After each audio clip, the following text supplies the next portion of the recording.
kehidupan ekonomi yang cukup drastis dan penuh dengan sukacita. Pada masa ini memang Indonesia mengalami banyak kemajuan, terutama di bidang pembangunan sarana prasarana yang mungkin belum pernah dapat kita lihat pada masa-masa sebelumnya. Apalagi pada waktu itu Indonesia baru merdeka. Jadi masa ini merupakan masa di mana Indonesia masih meletakkan dasar-dasar perekonomian. Tapi pada waktu itu Presiden Soekarno sudah mampu menunjukkan kepada dunia bahwasanya Indonesia memiliki fasilitas-fasilitas besar yang tidak kalah dengan negara-negara maju pada waktu itu.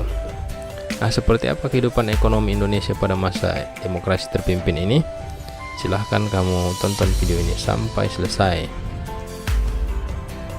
Sebelum kita melanjutkan pembahasan tentang bagaimana kehidupan ekonomi Indonesia pada masa ini, terlebih dahulu kita harus melihat bagaimana kondisi ekonomi yang sesungguhnya antara tahun 1959 sampai dengan 1965.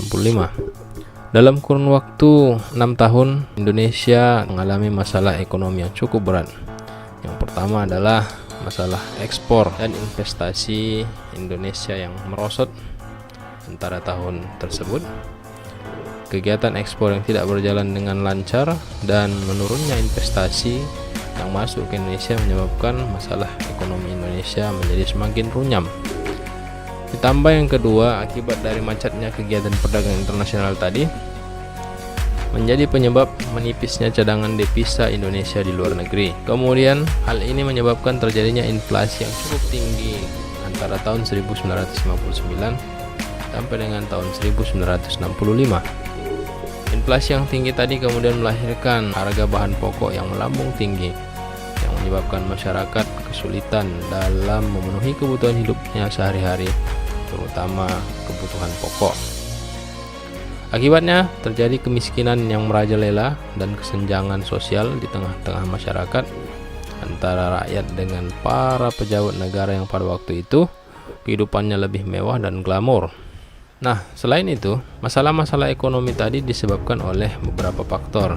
Yang pertama adalah Indonesia yang baru merdeka dalam waktu kurang lebih 15 tahun, sejak tahun 1945 sampai dengan 1960. Fondasi ekonomi Indonesia masih belum stabil. Kemudian pemberontakan dan gejolak politik yang terjadi sebelum tahun 1960 menyebabkan kehidupan politik yang tidak stabil, sehingga berbagai kebijakan-kebijakan ekonomi pada masa sebelumnya tidak berjalan secara maksimal. Dan penyimpangan politik luar negeri bebas dan aktif pada masa demokrasi terpimpin menyebabkan Indonesia melakukan sejumlah konfrontasi militer. Di antaranya adalah melakukan konfrontasi militer dengan Malaysia yang pada waktu itu ingin berdiri menjadi sebuah negara federasi yang didirikan oleh Inggris. Akibatnya hubungan Indonesia dengan luar negeri, terutama dengan negara-negara barat, menjadi sedikit renggang. Dan sebaliknya, hubungan Indonesia dengan negara-negara blok timur atau yang berhaluan komunis menjadi lebih akrab dan mesra.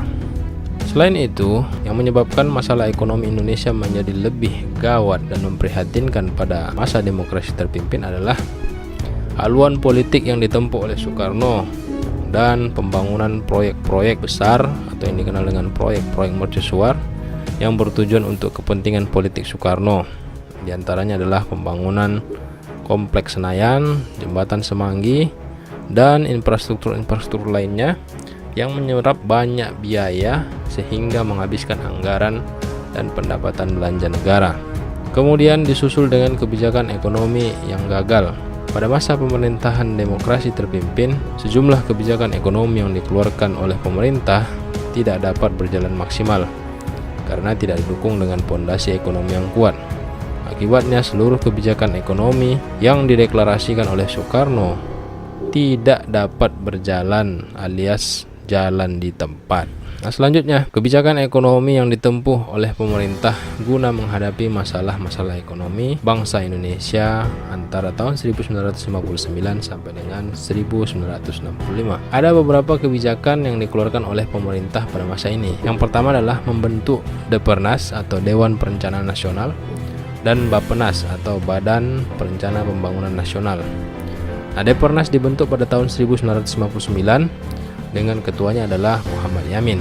Dewan Perencanaan Nasional ini memiliki tugas untuk merencanakan arah pembangunan nasional baik itu dalam jangka panjang maupun jangka pendek. Akan tetapi karena hasil kinerjanya yang tidak maksimal, maka pada tahun 1963 Presiden Soekarno membentuk Bappenas, di mana beliau sendiri yang menjadi sebagai ketuanya. Meskipun Bappenas diketuai oleh Soekarno, proses pembangunan nasional masih tetap tidak berjalan maksimal.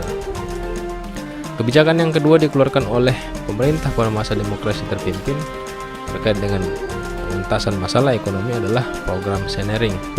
Program Senering ini merupakan program penurunan nilai mata uang yang mulai dilaksanakan pada tanggal 25 Agustus 1950. Tujuan dari program ini adalah untuk menekan laju inflasi yang pada waktu itu sangat tinggi. Kemudian yang ketiga adalah melakukan deklarasi ekonomi. Pada tanggal 28 Maret 1963, Presiden Soekarno mengeluarkan sebuah deklarasi ekonomi yang dikenal dengan Berdikari atau berdiri di atas kaki sendiri. Deklarasi ekonomi ini bertujuan untuk menciptakan ekonomi yang bersifat nasional, demokratis, dan bebas dari imperialisme barat. Dengan dideklarasikannya deklarasi ekonomi atau Berdikari pada tanggal 28 Maret 1963, maka secara langsung ekonomi Indonesia pada waktu itu sepenuhnya berada di bawah kendali pemerintah, yang menyebabkan sistem perekonomian Indonesia menjadi sentralistik terpusat pada satu orang, yaitu Soekarno. Selanjutnya yang keempat adalah proyek mercusuar. Puncak dari kebijakan ekonomi pada masa demokrasi terpimpin adalah dilaksanakannya proyek-proyek mercusuar. Proyek mercusuar ini tidak lain adalah untuk menunjukkan wibawa Indonesia di mata internasional, bahwasanya Indonesia sebagai negara yang baru merdeka dan berkembang mampu membangun proyek-proyek besar yang menjadi corong dan menunjukkan bahwasanya Indonesia adalah negara yang kuat secara ekonomi. Meskipun proyek ini sebenarnya menelan banyak biaya dan tidak memberikan efek yang maksimal terhadap kemajuan ekonomi Indonesia, tapi Soekarno tetap menjalankan proyek tersebut untuk menunjukkan bahwasanya beliau mampu memimpin Indonesia menuju Indonesia yang lebih maju. Selain itu, tujuan dari proyek mercusuar ini adalah untuk menarik investasi asing. Akan tetapi, proyek mercusuar ini dikhususkan untuk negara-negara yang berhaluan sosialis dan komunis. Akibatnya, bukan malah menarik investasi asing, melainkan Indonesia menjadi terkucil dari kancah internasional, karena Indonesia lebih condong kepada blok timur pada waktu itu. Selanjutnya dari kebijakan ekonomi pada masa demokrasi terpimpin. Pelaksanaan kebijakan ekonomi pada masa demokrasi terpimpin bisa dikatakan tidak mencapai hasil yang maksimal, malah menyebabkan kehidupan ekonomi bangsa Indonesia yang semakin memburuk. Hal ini disebabkan oleh beberapa faktor. Yang pertama adalah karena defisit anggaran pemerintah meningkat tahun 1961 sampai dengan tahun 1965, yaitu dari 29,7% menjadi 64,3%, jumlah yang cukup besar. Kemudian inflasi yang sangat tinggi menyebabkan pendapatan per kapita bangsa Indonesia menjadi menurun antara tahun 1962 sampai dengan 1963. Ditambah lagi dengan keluarnya Indonesia dari PBB dan penolakan Soekarno atas bantuan negara-negara barat, menyebabkan kondisi ekonomi Indonesia menjadi terpuruk dan tertinggal. Hal ini menyebabkan menurunnya jumlah investasi yang semula bersumber dari negara-negara barat, misalnya Amerika, kemudian negara-negara Eropa yang datang ke Indonesia, berkurang drastis akibat kebijakan politik yang diambil oleh Soekarno yang cenderung condong ke arah blok timur.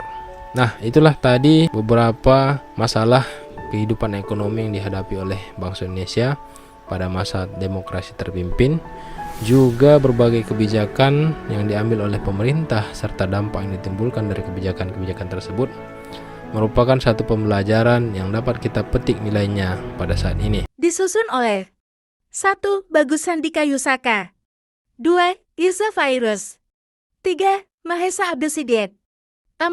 Naufal Farizal, 5. Ramsyah Waluya, 6. Virgina Alhamid. Thanks for watching.